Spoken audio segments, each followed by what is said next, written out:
So that brings us to our fourth match of the day. Getting our first look at these two this week. It's going to be Seiko taking on Bozzzton in this match. Elias Sibelius himself, the boy, has stepped into the limelight now, and there you can get a look at how the ban and protect phase went. Both of them protecting their warrior decks. Not too much of a surprise, just an overall solid deck all around. But they both bought Bomb Warrior to this week, and you see Rogue banned away from Seiko on his side. Smart choice, I think, from Mr. Sibelius, and the Mage banned away from Bozzzton's side. The Reno Mage is going to be banned out, so looking at Warrior, Mage, and Paladin for Seiko, and Hunter, Rogue, and Warrior for Bozzzton. That one, pretty different dynamics that we actually lead into with this matchup. Yeah, very, very different. Perhaps the most, or the biggest discrepancy between two lineups that we've seen go up against each other so far over our first 2 days. Seiko has certainly had some interesting ideas about decks and brings and so on through the Specialist era, but he is probably the one playing the slightly more standard stuff here. Actually, I guess it's pretty close. Bozzzton does have the double Highlander in his lineup, but then he's playing kind of a tempo rogue with the Burgle package and Vendettas alongside that we haven't seen a great deal of. Seiko has that deck as well, but with a Chef Nomi thrown in there on top of that, and the Holy Wrath Paladin. Well, buckle in. You're ready for a game. Bozzzton does not have the quickest start in the world. Does have Myra's in the opener here with his tempo rogue deck. I'm sorry, was it tempo rogue, aggro rogue? It's tempo Vendetta package. Yeah. Running 2 copies of Deadly Poison. Mostly a combo activator, just ways to swing extra damage in there. Something you want to pressure with. Seiko, on the other hand, he's got the coin, he's got Luna's Pocket Galaxy, but is lacking the early defense in his opening hand. However, Bozzzton is yet to really supplement anything. Yeah, nothing to really capitalize on it. No Fairy Dragons, no Deadly Poisons, nothing to really like build up a big amount of damage, and no real explosive combo tools for this Edwin Van Cleef. But speaking of explosive combo tools, there is an elephant in the room here, Admirable, that does need talking about, and it's that Luna's Pocket Galaxy that is in Seiko's hand, which I promise is there, even though you can't see it anymore. That is a card that Bozzzton last season called out and said that he thought it was a mistake that people were putting that card at 5 mana in their mage deck and that the card is not good enough. We agreed we were going to wait till the interview. Nope. I'm going to bring it up now, and I'm going to nail him on it in the interview. It's happening. I'm having the best of both worlds. Ray of Frost for Seiko. He just notice how I skipped right past your point. Yes.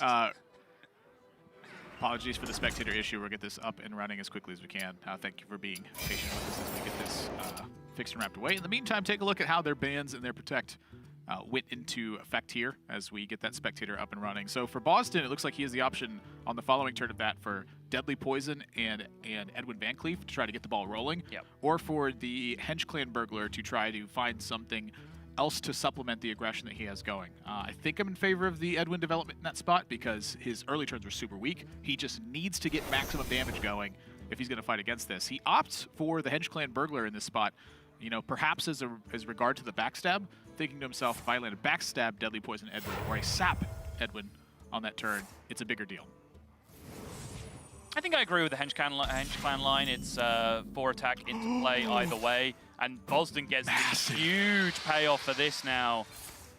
If there's any way he can dig himself out of this Luna's isn't good enough grave, it's to beat the crap out of someone who played Luna's on 5 just by smashing them in the face with damage. And Blessing of the Ancients was the pickup off the Burglar too, so that represents 6 more on the following turn. Like Seiko, if he doesn't find something strong to do here, he could just lose the game. Yes.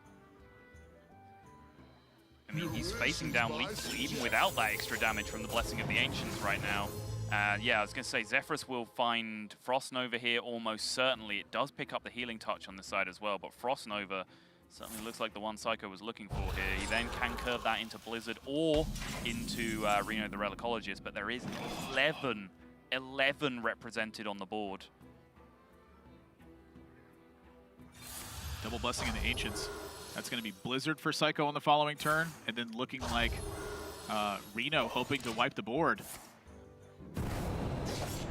Or is there now? There's 13, 17 on the board right now. Blizzard only takes off 6 of that. There'll be 11 left on the board.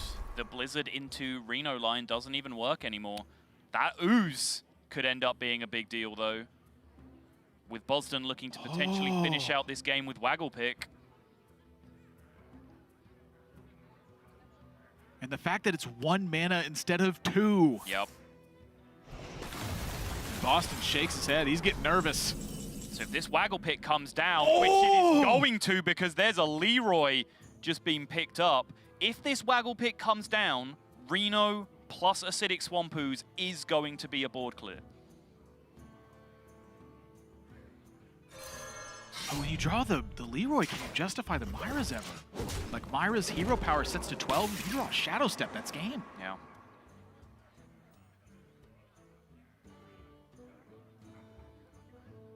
Three, 5, 11 health on the board. Reno will take care of 10 of that, guaranteeing that 1 minion is left with a solitary point of health, and then Acidic Swamp Ooze can use Bozzdton's Waggle Pick bounce against him to clear the board. The most likely candidate is that Edwin Van Cleef is going to be alive by some distance. Bozzdton would like it to be the SI7, but of course it's not going to be. Probability overwhelmingly in favor of that Edwin Van Cleef being the one that survives. And Bozzdton looks officially uncomfortable by the result. Like, you were so close to just winning the game if your opponent didn't check a single thing. Right. And instead, everything got checked in one of the worst ways possible. How big an Edwin can you make again? Not big enough, really. Just taking a cursory look about whether there was ever a Sap Reno the Relicologist line that got you into a reasonable position here, but your Edwin doesn't get big enough to play around the damage coming back down again. I mean, this really boils down to me, is Myra's or not to Myra's. Yeah, damage. He's got to go fishing for it. I think you're absolutely right. It's only 4 cards right now, so if you played the Edwin first, you could get an additional card. Yep. You're pretty interested in spending 3 mana after that Myra's, though, but the deadly poisons are gone. You look at the rest of the burn damage from the deck, it's really not there. I mean, there's 1 copy of One SI7 Eviscerate. even. 1 Eviscerate? Yeah, I mean, this is...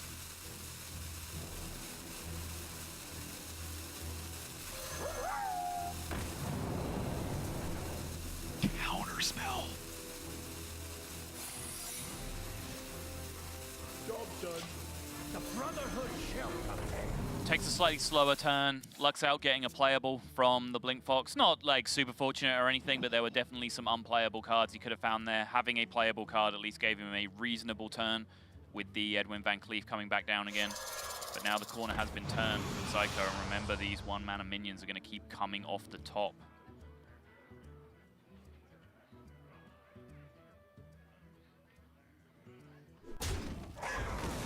It looks important to me for Seiko to check this secret first. Yep. He needs to Conjurer's Calling this turn. Oh my. Oh my. Oh. Whoa, whoa, whoa, whoa, whoa. Seiko, where is the rest of this 4 mana going this turn? That's not. So why is there not a Ray of Frost? Excellent question. Check with the Ray of Frost, follow up with the Conjurer's Calling. You would have an additional minion in play. And that clock's important right now. For Bozzzton, Pharaoh Cat does not empty the hand at all for Myra's, so it's Myra's. Is it possible that Seiko actually values Ray of Frost as a card there over the Conjurer's Calling? Because, of course, whichever one gets Counterspell, you lose the Twin Spell effect as well. So to throw away a Ray of Frost there into That's the second half of Ray of Frost. Oh, is it? Okay, well, I mean, same point either way. To throw the Ray of Frost into the Counterspell means that you then don't have access to Ray of Frost for the rest of the game.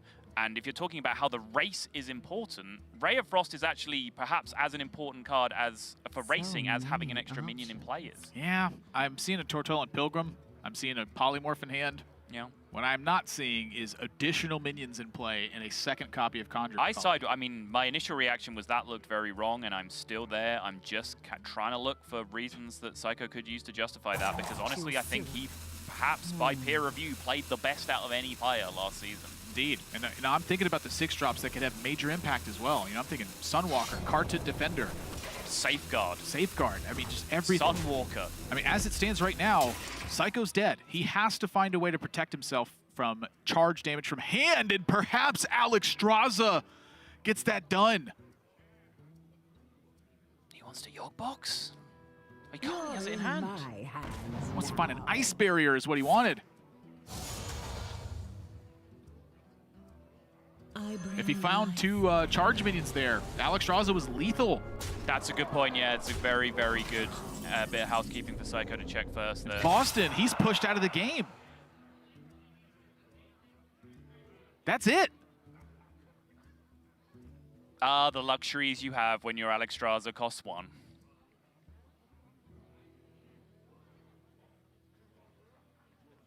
I mean, even without the Alexstrasza costing 1, just that alone. He was kind of dead to the Alexstrasza, yeah. Just the perfect draw. Yep. So Frost Nova gets you out of it. Blizzard, not Scorch. Nope. Evil Miscreant. Spell Lackey, no, nothing really. Luna's offered 2 big impacts on this game. Number 1, the ooze was discounted by 1 mana. That allowed was the biggest thing. that waggle pick destruction. Yep. And then number 2, just drawing the Alexstrasza. Yep. Choose soon. How much is this worth to you? Up to no good? Me too. Nothing.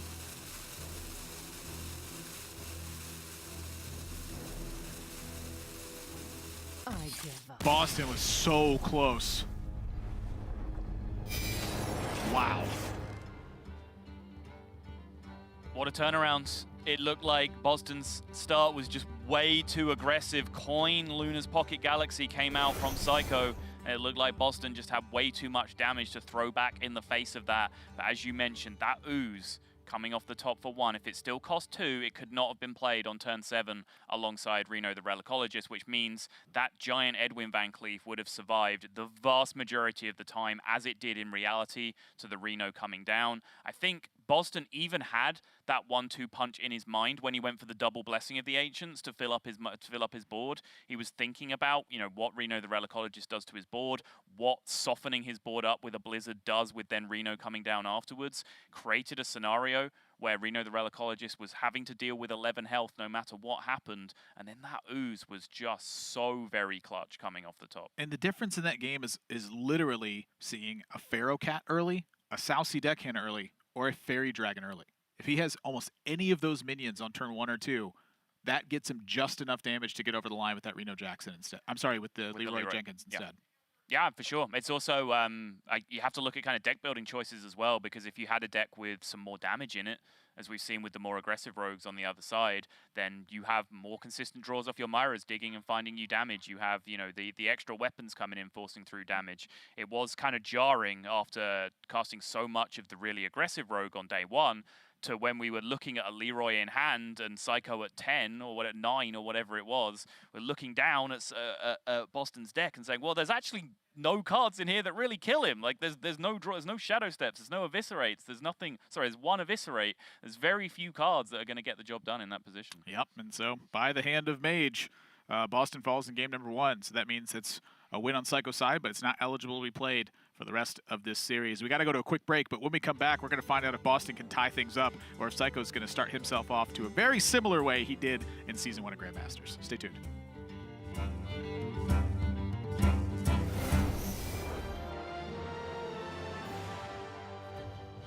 Hi, I'm Monsanto. I came up with the username Monsanto. I was in high school. It's from the company Monsanto, the big evil corporation. One of my teachers hated that company so much that at the end of the year he told us, well, if you didn't learn anything from my class, it's okay, as long as you remember that you should hate Monsanto.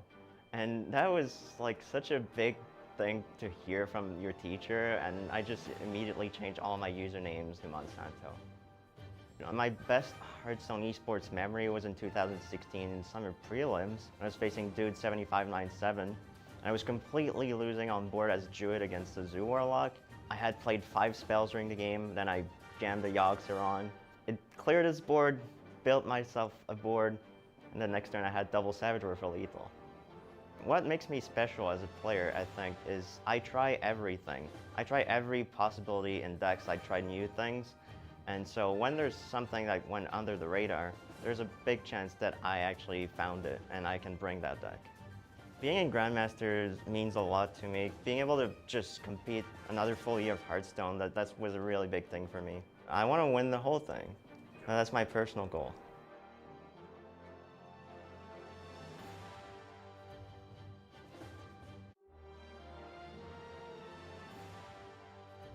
My name is Brian Easton, also known as Bloodyface.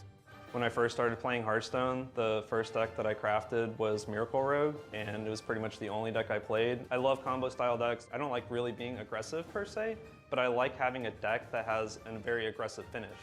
I think my X factor, maybe my defining characteristic, is that I think about everything. I mean, you could say that's like a characteristic of overthinking, but I think it's important to overthink because you're playing against like the best minds. And it's important to be understanding that everyone else is also capable of doing that. So you need to be able to outthink everybody. From a competitive standpoint, I want to improve as a player. Against Hunter Ace, I think I made a pretty big mistake. I really care about just making sure that whenever I play Hearthstone, it's my best Hearthstone. Initially, when I found out about Grandmasters, I kind of felt like, it was just like kind of another league. But it wasn't until I was actually standing next to the other Grandmasters at Worlds that it made me feel like kind of emotional. We just had such a high concentration of like pure talent to actually hit that level and, rub shoulders alongside them. It means a lot to me. Playing at the highest level is super interesting because people do unpredictable things. So I look forward to the mind games.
It's Hearthstone Grandmasters for the European region. You got to look at Monsanto and Bloodyface during the break, who will be facing off later today in the Americas region. And that's admirable. And I'm joined by Sottle. And Sottle, right now, Seiko's off to a 1-0 lead versus Bozzzton by a razor-thin margin, thanks to the help of Luna's Pocket Galaxy making an ooze cost 1 mana on a critical turn. Yes, as we were just discussing in the break, as you pointed out, like he did end up coining out Luna's Pocket Galaxy, which that ooze was the only real discount that had a huge effect on the game. The Alexstrasza at the end looked incredibly flashy with the amount of other stuff that he could do with it, but that Alexstrasza was kind of game-ending on its own anyway. So if he just has the coin, he can just coin out the ooze, which only got discounted by 1 anyway. So it's actually kind of questionable how much impact that Luna's Pocket Galaxy did have on the game in the end. But still, the impact that card has on the game of Hearthstone as a whole is enormous, and that's why we are seeing its last hurrah in terms of costing 5 in Hearthstone Grandmasters. Yeah, I thought it was funny in that particular pan-out that the game actually goes better for Seiko if you play everything the exact same way, if he just doesn't cast the Galaxy. Yeah, he just spends 4 on actually doing something that turn and then still has a coin in his hand and coins the ooze. Yeah. Just really funny to me Yeah. in that instance. So Seiko, we're in shield phase conquest now. That divine shield over a class means that they have protected it during the ban phase, meaning it cannot be banned away from the opponent. Or by the opponent, and then from there you ban one of your opponent's unprotected classes, and you play a best-of-3 conquest match. So Seiko's mage is now out of contention in Bozzzton. He's got to pick up 2 straight here, and so we are headed into a Bomb Warrior mirror match, I believe, between these two.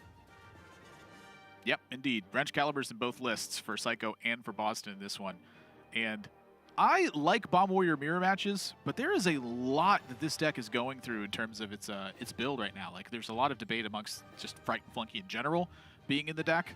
There's a lot of debates around the Armagadillo package. Some of your top end that goes into here. Boston's cut a brawl from the list.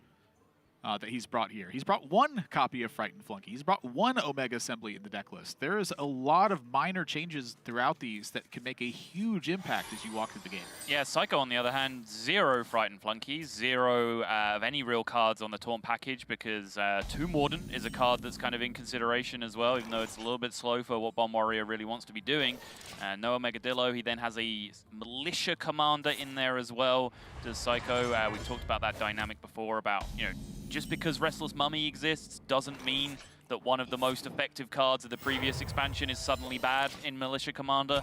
So that's still in the deck for Seiko. So there are a lot of differences back and forth between the way these two decks are built. Woo! That Shield Slam. That may have saved the game.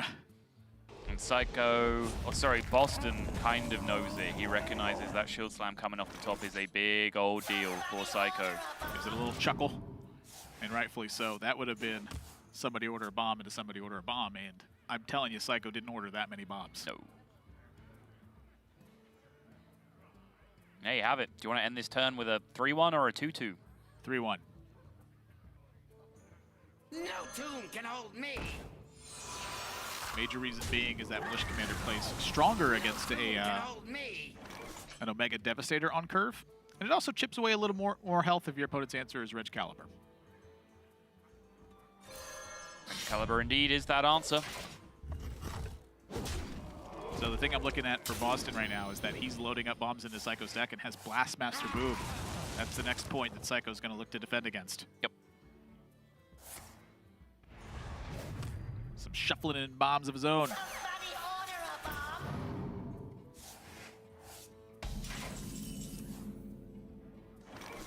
Clockwork Goblin, the most reliable of delivery men.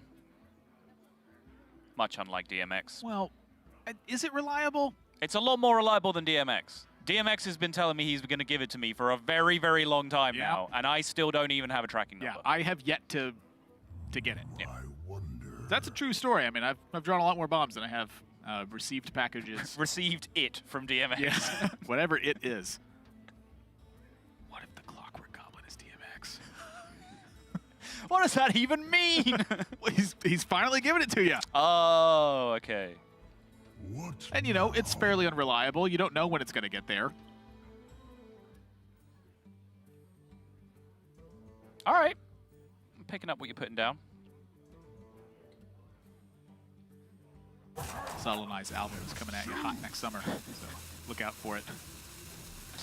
That's right, the album Picking Up What You're Putting Down. I mean, it's kind of weird because we both do have a probably surprising interest in like freestyle rap and rap battles and stuff that. So it's actually not the most outlandish thing that could happen. I feel like if there was a hidden talent contest, that is my hidden talent. Is capable of sometimes carrying on with freestyle. It's capable of sometimes spitting some hot fire.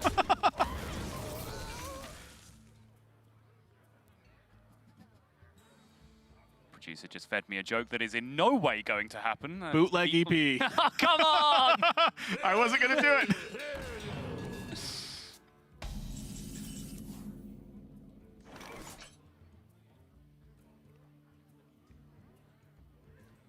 Yeah, that's enough of a nuisance for Bozzzton to have to take a second gander at this turn. Looking like Acolyte of Pain is enough a nuisance for Seiko to offset that.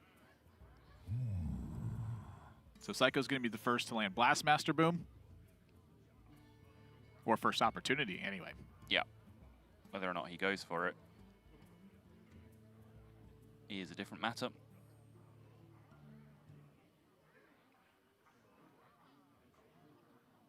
What now? Bozzzton's thinking about all the differences as well. I imagine the thought that's coming to mind is Acolyte of Pain Eternium Rover with an armor up instead of the Clockwork Goblin. That's kind of the play that I was gravitating towards immediately at the start of this turn. There's a 12-point health difference right now. Yeah. There is also like a kind of a weird dynamic now with card draw in Warrior Mirrors. It used to really not matter how quickly you drew because the game never really extended past the point where you hit fatigue and then Elysiana'd and so on, when Elysiana was much, much more common to be seeing in these Bomb Warrior decks.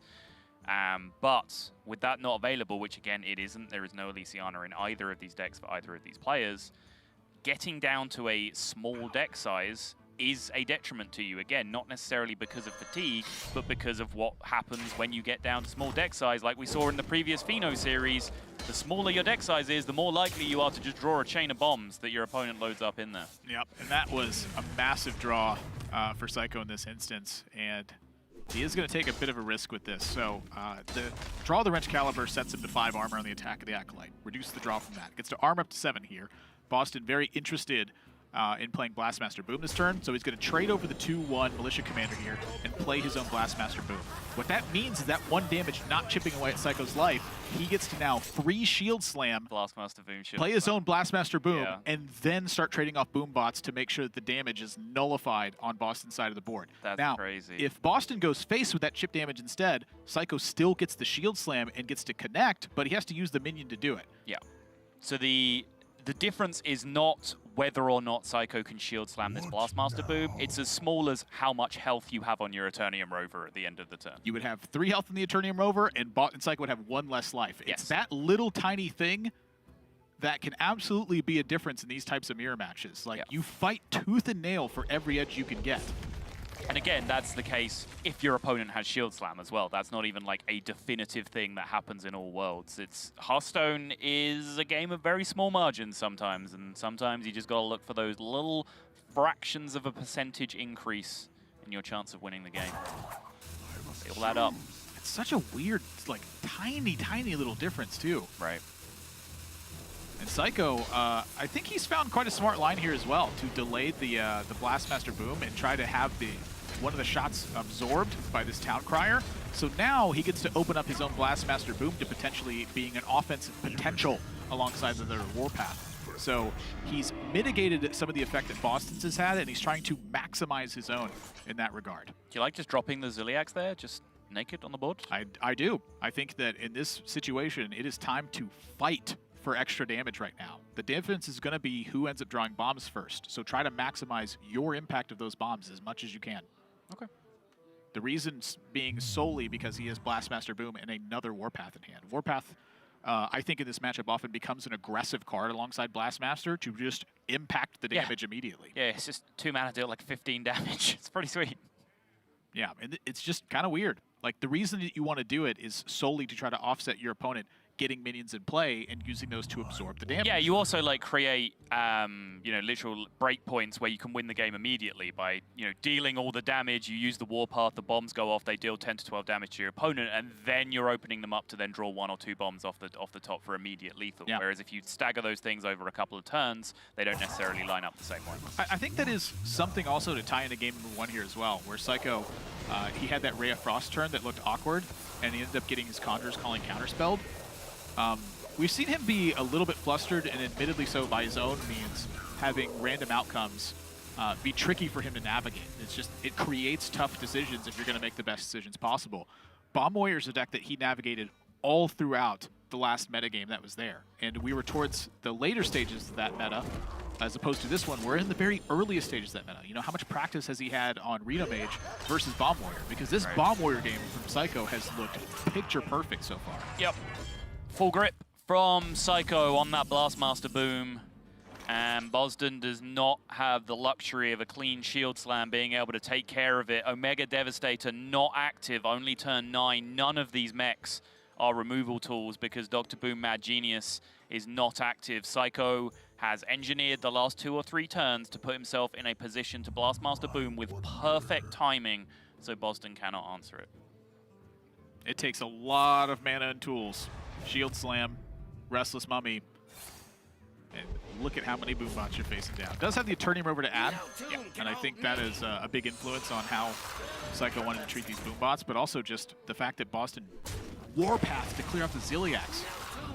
That was a big deal because it meant that Seiko, you know, much less interested in Warpathing them off as well. Big deal that the Rover took a hit and survived there. This is how important life is right I here was as well. I was about to ask you this question. Admirable, are you thirsty enough for damage that you are going to Spellbreaker that Eternium Rover? And I knew what your answer was going to be. I had no doubt in my mind. It was a rhetorical question towards my co-caster, Nathan That's Admirable Zamora. I was curious as whether Seiko was going to follow suit, and he absolutely did. I've learned the value of chip damage way more than I did in my prior understanding. A lot from watching Seiko play in Grandmasters in Season 1. We're just relentlessly fighting to keep 1-1s just hit and face. And you look down 3 turns later and you go, wow, that was 14 damage worth of 1-1s that chipped away.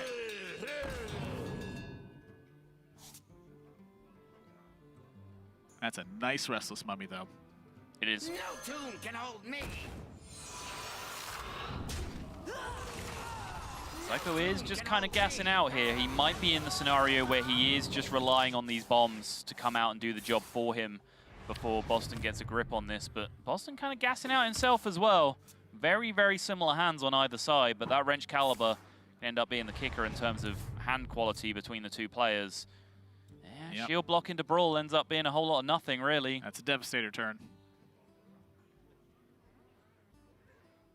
Perhaps it's not. I'm pretty sure it is. Like, you really don't want your opponent to just have extra minions in play while you're chipping away with boombots. Yeah. And again, the 1-1s just go face. They will deal their damage eventually, but for now, just keep them chipping away. With Brawl and Warpath in hand as well, you can neutralize an opponent's aggressive edge should they be able to get it. Yep. And so all that early game fight boiled down to Seiko having a life total edge and what I would call right now a minor board edge due to Bozzzton having the Omega Devastator in hand.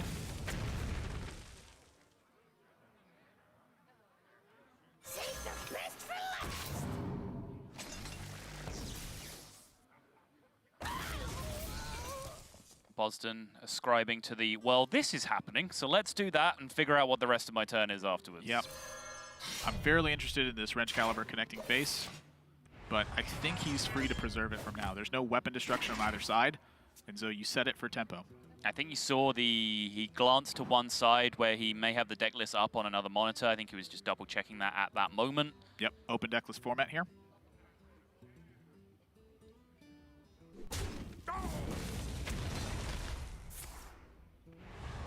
In 5 damage to face from those last 2 boombots that exploded, which is bang on average. I mean, just the chip damage alone has been like 10. Just from the 1-1s, just Attacking. hitting away. Yeah. This is the biggest wet noodle fight of a Bomb Warrior mirror I have seen in a long time. These are the ones I love. Just What now? lightly slapping each other with the weakest parts of their deck.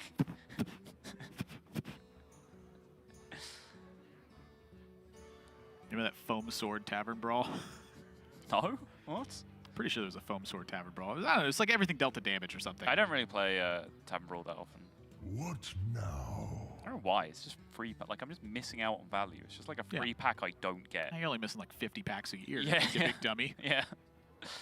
Big deal. Free pre-order every single year effectively if you play all your Tavern Brawls. Yeah, when you put it like that. Maybe I'm dumb. Oh, you are. I'm just, you know, how is the question. To what degree? I'd call it slight. Slight. Fraction. Oh my. They are not chipping away anymore. They are hammering away now. The wince from Bozzzton, I think, tells you what that snip snap feels like. And the wet noodle fight just graduated to some serious damage.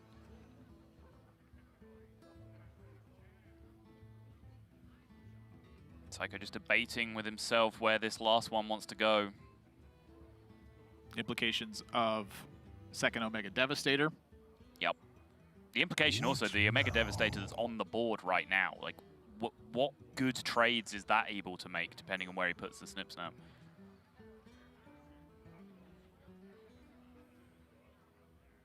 I am of the opinion that bigger equals better. Well, you can make either one bigger. Yeah, but the bigger. Ah. See, he's going for the bigger, and I wanted the bigger. Trades. Interesting. Split and trade. Now, why would he do that? Is he fearing Ziliax from the other side? It's very possible. With his Spellbreaker already down, that is something that he does want to consider. You know, Preemptive check. The Spellbreaker did happen so quickly. I was talking about it at the time, but I think one of the arguments why you wouldn't do that just to preserve 2 armor on the Eternium Rover is that it's so much more explosive to be able to deal with a big Ziliax with it later on if you're pushing damage. So I think that's something that will still be in Seiko's mind. This configuration that he's gone out with one going onto the right-hand boom bot, does kind of lend itself to trading as well, because the Omega Devastator has a good attack on the board if you leave it alive. He just tanked 5! Why do you love Bomb Warrior so much? I never see you this excited! 15! He just took 15! He's just dead!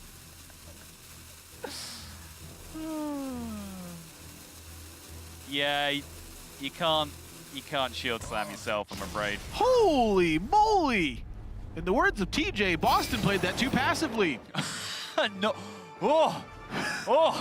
That's dangerous ground to be retreading. So it is. That's more of a joke at TJ than anything else. Yeah. Bozzzton, I think, played that game pretty darn well. Like, he had the right game plan in mind, which is be aggressive with his tools and try to fight for board and start chipping away damage.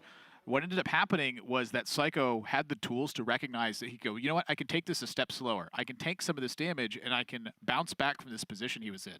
It ended up being, at the end of the game, honestly, pretty much a straight-up top-deck war. Yep. The difference was, I think Seiko was at the advantage because he had a slightly better board state, and he had chipped away more health total from Bozzzton. Yeah, the difference was the timing of the Blastmaster booms. I think the Blastmaster boom on Bozzzton's side was kind of played through necessity, but from Seiko's side, the Blastmaster boom timing, he sat back in the mid-game. He said, I can absorb. Turn 5, 6, 7, I can sit back, I can absorb this pressure from Bozzzton. Then when I have clear skies, I can drop my Blastmaster boom that's very, very difficult to answer. And as you kept pointing out, it was so difficult to answer that those boom bots, forget about the explosion damage, those boom bots themselves just attacking as 1/1s ended up dealing double figures worth of damage. Indeed they did. It sounds like Seiko's ready for an interview. Seiko, can you hear us?